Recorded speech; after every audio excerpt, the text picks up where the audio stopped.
the modern era of VR basically started with my E3 demo of Doom 3 on the Rift prototype. So we're like, first-person shooters in VR, match made in heaven, right? Mhm. And that didn't work out that way at all. They have the most comfort problems with it. And then the most popular virtual reality app is Beat Saber, which nobody predicted back then.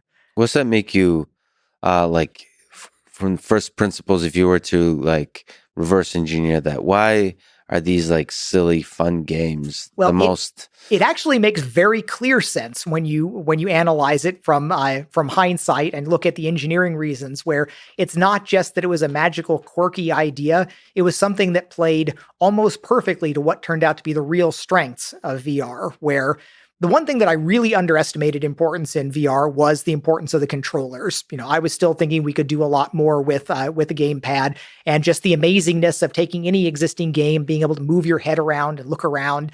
That was really amazing. But the controllers were super important. But the problem is, so many things that you do with the controllers just suck. It feels like it breaks the illusion, like trying to pick up glasses with the controllers where you're like, oh, use the grip button when you're kind of close and it'll snap into your hand. All of those things are unnatural actions that you do them and it's still part of the VR experience.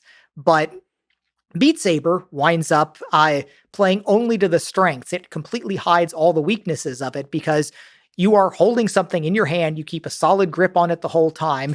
It slices through things without ever bumping into things. You never get into the point where, I'm knocking on this table, but in VR, my hand just goes right through it. So you've got something that slices through. So it's never your brain telling you, oh, I should have hit something. You've got a lightsaber here. It's just, you expect it to slice through everything.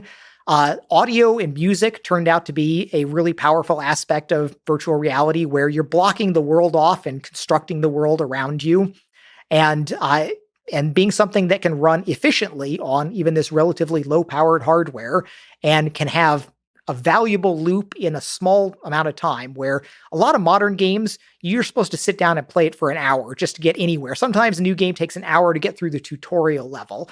And that's not good for VR for a couple reasons. You do still have the comfort issues if you're moving around at all, but you've also got just discomfort from the headset, battery lifespan on the mobile versions. So having things that do break down into 3 and 4 minute windows of play, that turns out to be very valuable from a gameplay standpoint.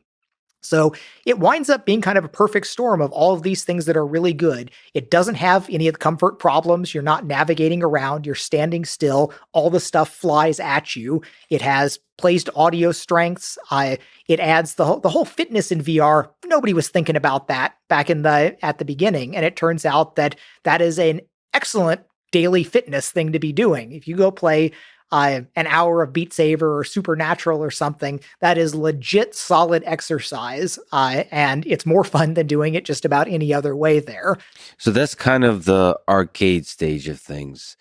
If I were to say, with my experience with VR, the thing that I think is powerful is maybe it's not here yet, but the degree to which it is immersive in the way that Quake is immersive. It takes you to another world. For me, because I'm a fan of role-playing games, the Elder Scrolls series, like Skyrim or even Daggerfall, it just takes you to another world. And when you're not in that world, you miss not being there. And then you kind of want to stay there forever because life is shitty.